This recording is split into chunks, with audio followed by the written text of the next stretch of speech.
안녕하세요. 결혼 4년차 주부입니다. 저는 지금의 남편과 둘 문제로는 전혀 싸운 문제가 없고 시댁, 특히 시어머니와의 관계 문제가 개입되면 싸움을 하는 부부입니다. 처음부터 제가 시어머니와 부딪히고, 아니, 부딪혔다기보다는 시어머니로부터 스트레스를 받은 것이 초반에 조금, 그리고 결혼하고 2년차가 지나가면서부터 점점 더 심해졌던 것 같습니다. 저는 초혼이지만 남편은 재혼으로 한 번의 아픔이 있는 상태로 저와 두 번째 만남으로 결혼을 한 케이스입니다. 시어머니는 시아버님과 평상시에 관계가 별로 좋지 않았고 불평불만이 많으신 편이며 열은 꽃같이 잘 삐지시는 편이고 질투도 많으신 편입니다. 그런데 저는 결혼 전에는 정말 강인하고 독립적인 여성인 줄만 알았습니다. 하지만 지내본 결과 아주 성격이 예민하고 또 본인 기준을 무조건 따라야 하며 남들이 하는 것에 있어서 질투가 많으신 분입니다. 제일 문제가 되는 건 저에 대한 질투가 많으신 것입니다. 질투. 제가 하는 건 무조건 다 따라하려고 하는 것이 문제가 되고 있습니다. 신혼 초부터 이 질투에 대한 시초는 있었습니다. 신혼 초에 시댁에 인사하러 갔을 때 일입니다. 제가 그 당시 혼자서 조그만 사업을 하나 하고 있었기에 나름 돈을 잘 벌었고 해서 젊은 나이에 좋은 차를 타고 있었습니다. 외제차였고 그 나이치고는 오, 성공했다 라고 생각할 차였습니다. 차를 타고 시댁으로 제가 일을 끝내고 바로 온 시점이었기에 시부모님이 제 차를 보게 된 상황이었고 다 같이 식사를 하는 자리였습니다. 아니 당신은 나랑 몇십 년 살면서 참 나한테 잘한 게 없는 것 같아요. 내가 평생 후회하는 건 당신한테 어렸을 때 시집 온 거예요. 갑자기 뭔 소리야? 이 여자가 지금 며느리도 있는데 싸우자는 거야? 그러는 당신은 나한테 잘한 거 있어? 무슨 맥락으로 지금 뭐라고 하는 거야? 아니 내가 지금 자존심이 상해서 그래요. 며느리는 차가 외제차인데 나는 차가 지금 10년은 넘은 똥차인데 내가 너무 초라해요. 초라해. 나는 왜 이렇게 살아야 하는 건데요? 참, 무슨 차 가지고 내가 잘한 애 못한 애로 지금 평가를 해? 아니, 엄마, 왜 그래요? 갑자기 무슨 차 이야기로 아버지가 잘했네, 못했네로 연결을 지어요. 어떤 말도 할 수가 없는 상황이었습니다. 시아버지 편을 들 수도 그렇다고 또 시어머니 편을 들 수도 없는 상황. 정말 불편한 상황이었고 여기서 끝나지 않았습니다. 내가 며느리 앞에서 자존심이 상해서 그러니까 당장 나도 며느리랑 똑같은 차로 사줘요. 당장. 시어머니라는 체면이 있잖아요. 그리고 지금까지 살아오면서 내 앞으로 된 것 나한테 남는 것이라고는 아무것도 없는 거 알아요? 정말 나는 이제 껍데기만 남은 것 같은 그런 공허함이 있다고요. 아, 진짜 왜 이래? 이 여자가 며느리 앞에서 창피하게 그만해? 시어머니는 식사하는 자리에서 제 차에 대한 부러움과 본인의 불만과 억울함을 계속해서 표현하면서 시아버지에 대한 서운함과 불만을 토로하고 가족끼리 함께 오붓하게 식사해야 하는 자리를 망치셨습니다. 그렇게 식사는 중단되었고 저도 불편한 마음을 가지고 집으로 돌아오게 되었습니다. 남편 또한 저에게 미안함을 표현했고 시어머니가 저의 차가 많이 부러우셨구나라고 생각했고 시아버지와의 사이가 정말 좋지 않구나, 서운함이 많구나 라고만 생각하고 지나쳤습니다. 그리고 저는 시댁에 갈 때 제 차를 절대 가져가지 않고 남편 차로 가던가 아니면 대중교통을 이용해서 가는 방향으로 바꾸었습니다. 3달 뒤쯤 시어머니가 저희 집에 방문하실 일이 생겼습니다. 그런데 저에게 주차장으로 내려오라고 가져갈 것이 있다고 하셔서 주차장에 내려갔습니다. 아가, 반찬이랑 뭐 가져온 게 있어서 그러는데 지하 주차장으로 지금 바로 내려와라. 너 혼자. 네, 어머니. 지금 내려갈게요. 남편은 집에 있고 저 혼자 지하 주차장으로 내려갔습니다. 저는 시어머니의 똥차를 계속해서 기다렸고 찾았는데 보이질 않았습니다. 그래서 시어머니가 어디 계시는지 전화를 하려고 했는데 저와 똑같은 차 한 대가 제 앞에 섰습니다. 아가, 나다, 나. 시어머니는 저와 똑같은 브랜드의 차를 운전하고 계셨습니다. 주차를 다 하시고 나서 내리셨습니다. 어머니, 차 바꾸신 거예요? 왜? 나는 차 바꾸면 안 되니? 나는 뭐 너처럼 좋은 차 타면 안 되니? 나는 그런 건 누릴 자격 없는 사람으로 보이니? 아니, 그런 게 아니고요, 어머님. 저랑 똑같은 차에서 깜짝 놀랐어요. 그니까 내가 너랑 똑같은 차 하면 안 돼? 그건 아니잖니. 그리고 나도 그 정도 차 탈 사람 정도는 된다. 시어머니는 예민하셨습니다. 저와 똑같은 차, 색깔과 브랜드, 기종, 차 시트 색깔까지 정말 비슷하고, 아니 똑같아서 좀 당황스러웠지만 정말 차를 바꾸고 싶으셨구나. 그리고 제 차가 마음에 드셨구나라고 생각하고 대수롭지 않게 넘겼습니다. 남편에게 말했어요. 여보, 어머님 나랑 똑같은 차를 바꾸셨는데 알고 있었어? 오, 사실 자기가 말하려고 했는데 아버지가 말하지 말라고 해서 말 안 했는데 어머니가 진짜 자기 차가 좋아 보이고 부러웠나 봐. 그래서 말 안 했는데 아버지가 어머니한테 또 미안하기도 하다고 하면서 차를 사주신다고 했는데 돈이 모자란다고 돈을 좀 빌려달라고 해서 내가 한 4천 정도 해드렸어. 미안해. 4천 정도 해드리고 아버지한테 바로 받긴 했어. 아니, 그런 거 상의를 하고 해야지. 어차피 빌려드린 돈 4천을 바로 받기도 하고 해서 굳이 말 안 했는데 미안해. 앞으로는 꼭 말할게. 알겠지? 미안해. 남편은 빌려준 4천을 다시 바로 받았기에 굳이 말 안 했다고 하면서 사과하며 애교를 부려서 저 또한 다시는 그러지 말라고 하고 넘어갔습니다. 그런데 무언가 찝찝하고 기분이 좋지 않은 건 계속 이어져 갔습니다. 명절이 되어서 시댁에 가게 되었습니다. 어머님은 부엌에서 이미 일을 하고 계셨고 저도 일을 돕기 위해 주방으로 들어갔습니다. 그런데 무언가 뒷모습이 달라진 모습에 어머님의 얼굴을 봤는데 속눈썹 연장과 머리 스타일이 바뀌어 있었습니다. 어머님, 속눈썹 연장이라 머리 하셨네요? 안 가꾸다가 최근에 좀 가꿔보기 시작했다. 내가 원래 꾸미고 다녔는데 한동안 안 했던 것 뿐이야. 그래요, 어머님? 잘 어울리시고 예쁘게 잘 됐어요. 예쁘다고 말씀을 드렸지만 무언가 기분이 묘했습니다.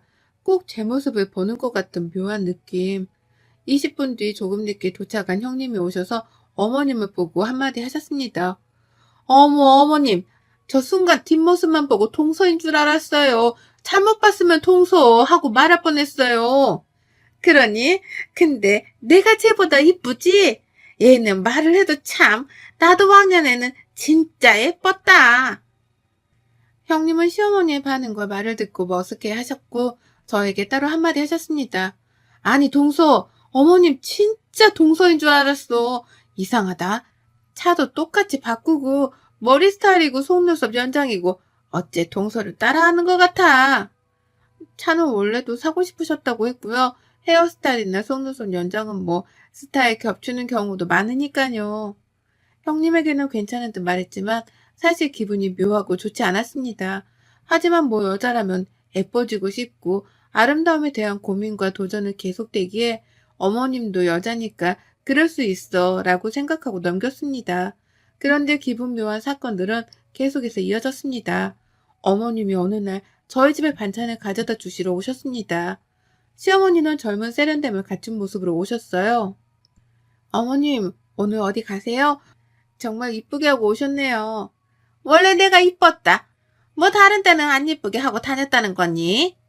시어머니는 제가 무슨 말만 하면 다 꼬여서 듣는 모습이어서 더 이상 말을 하지 말아야겠다 싶었습니다.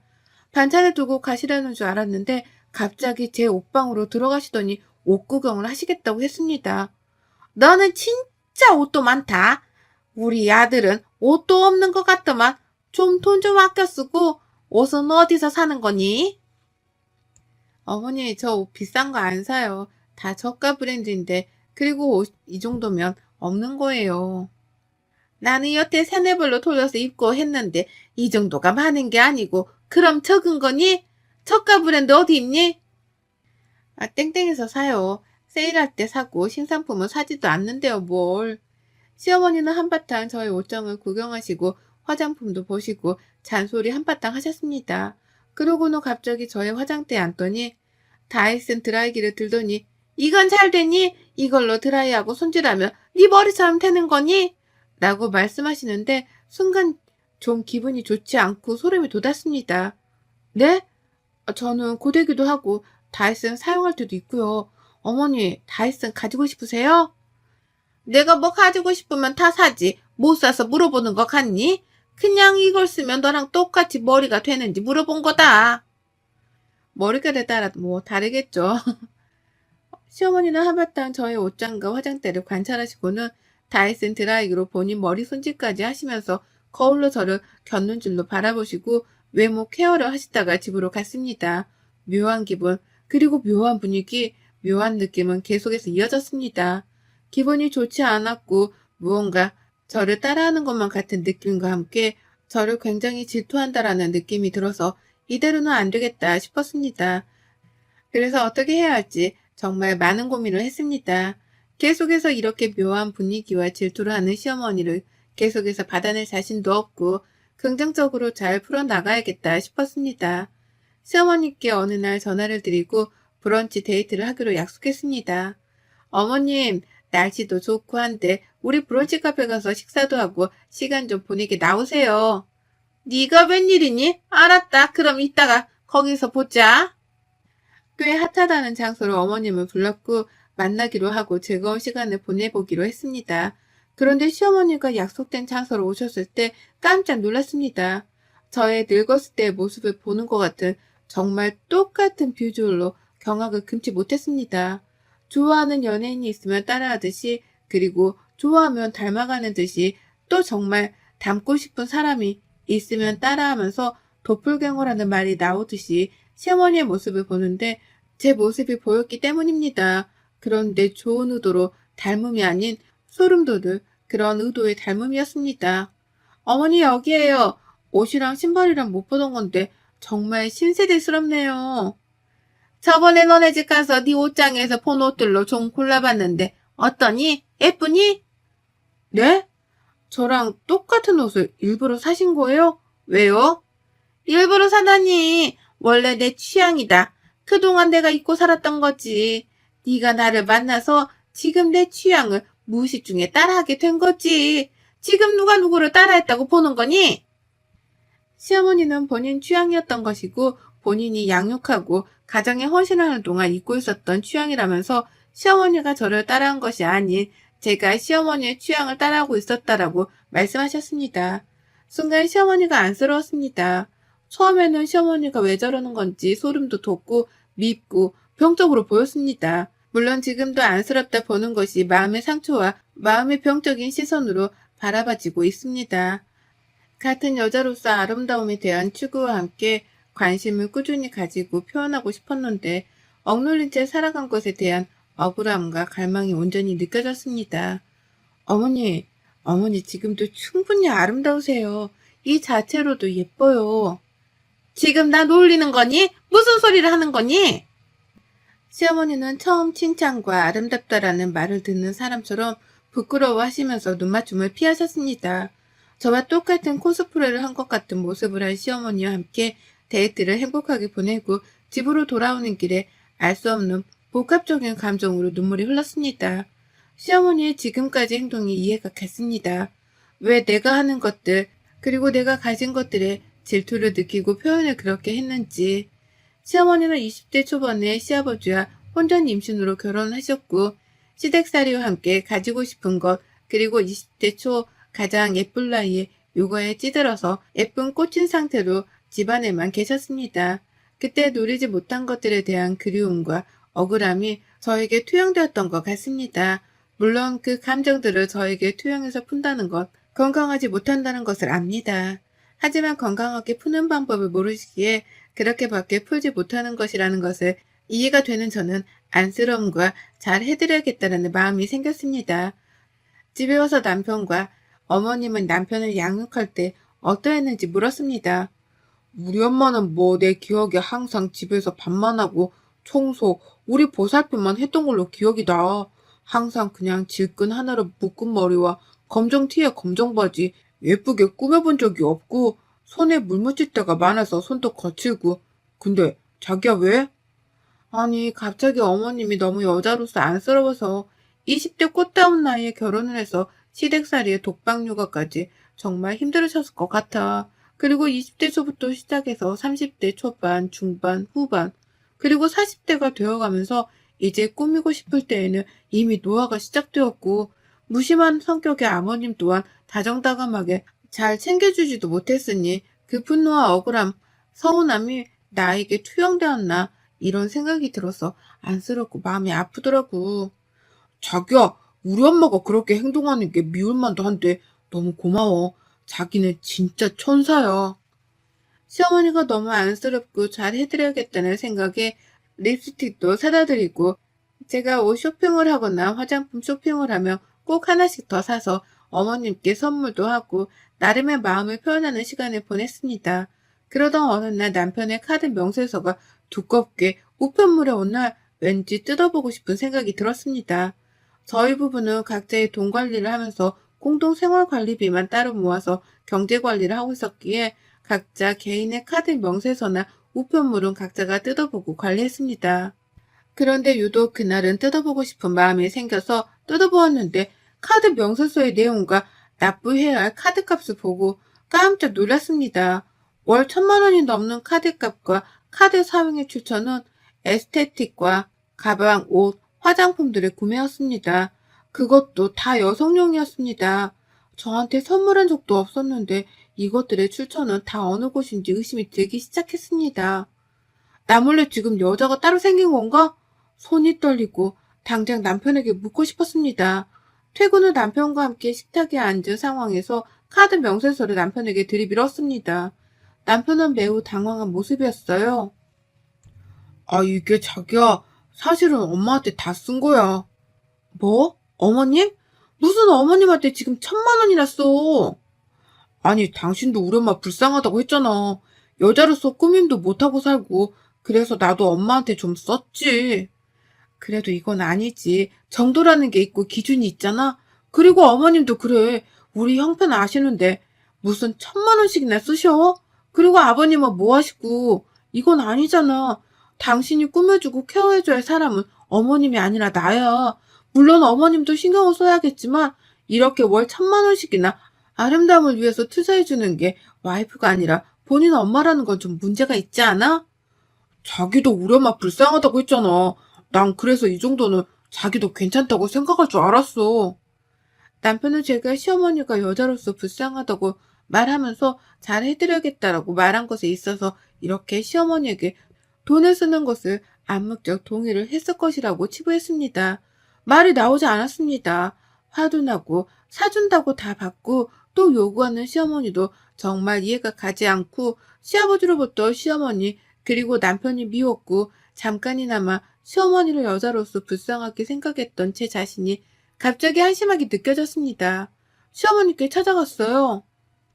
어머니, 오빠 카드 명세서가 왔는데 저희가 감당할 수 없는 금액의 카드값에 어머님도 생각이 있으시면 이렇게 아들 카드로, 아니 저희 부부의 공동 카드로 미적 아름다움을 채우기 위해서 사용하시는 건 좀 아니지 않나요? 어머님이 갚으셔야 할 것 같아요. 어머님이 다 사용하셨으니까. 나 돈 없다. 그리고 내 아들이 어미를 위해 쓴 돈인데 뭐 잘못됐니? 너 지금 너한테 안 썼다고 질투하는 거니? 어머니, 어떻게 그렇게 생각하세요? 순간 시어머니와 대화를 하다가 시어머니의 방을 보게 되었습니다. 문 열림 틈으로 보이는 방에는 저와 똑같은 시계, 저와 똑같은 가방, 그리고 저와 똑같은 옷부터 속옷까지, 그리고 향수와 드라이기 등등 제가 사용하는 것이 모두 다 똑같았습니다. 내가 내 취향을 찾겠다는데, 그리고 우리 아들이 나 꾸며준다고 데리고 가서 직접 아들이 골라준 건데 뭐가 문제가 되니? 이거 다 우리 아들 취향으로 다 고른 거다. 그래서 너랑 나랑 겹칠 수도 있고 너는 내가 너를 따라한다고 생각하는데 그거 큰 착각이다. 우리 아들이 자기 취향으로 너랑 나랑 만들어 나가는 거야. 너 하나 모르는 게 있는데 우리 아들이 왜 윤원지 아니? 아들 취향으로 만들다가 안 돼서 그리고 걔가 나랑 자꾸 똑같아지는 게 싫다면서 이혼한 거다. 너도 그전애랑 다를 게 없네. 그러고 보니 남편은 제가 두 번째 결혼인데 첫 번째 결혼의 실패에 대해서 이야기하진 않았지만 언뜻 저에게 예전 와이프와 닮았다는 둥 저에게 선물할 때도 누군가에게 꼭 선물해 본 것처럼 금방금방 선물을 고르고 그 선물에 대한 포인트에 대해서 잘 알고 알려주었습니다. 정말 시어머니 말대로 저도 남편의 취향대로 맞추어주고 있었던 것인지 시어머니와 저를 똑같이 본인의 취향대로 만들어 놓고 만족감을 느끼는 사람이었는지 제가 알고 지내온 남자가 맞는지 혼란스럽습니다. 그래, 맞아. 내가 원하는 취향으로 꾸며주고 가꿔주는 게 뭐 잘못됐어? 여자라면 이렇게 꾸며줘야지. 여자라면 이래야지. 라는 틀로 내가 내 손으로 만들어 간 건데 뭐 불만이야? 그럼 너도 나랑 헤어지면 되겠네. 그동안 저는 남편의 인형놀이에 본인 입맛대로 꾸며주는 인형이 된 기분에 황당함과 분노가 치밀어 올랐고, 또 한편으로는 이런 평적인 사람과의 관계를 정리할 수 있는 기회가 온 것에 감사했습니다. 누군가의 만족을 채우기 위한 삶이 아닌 온전히 저 스스로의 만족감을 느끼며 살아갈 수 있는 기회가 된 이혼이 저에겐 정말 감사한 결정이 되었습니다. 여러분의 생각은 댓글로 남겨주세요. 오늘도 시청해 주셔서 정말 감사합니다.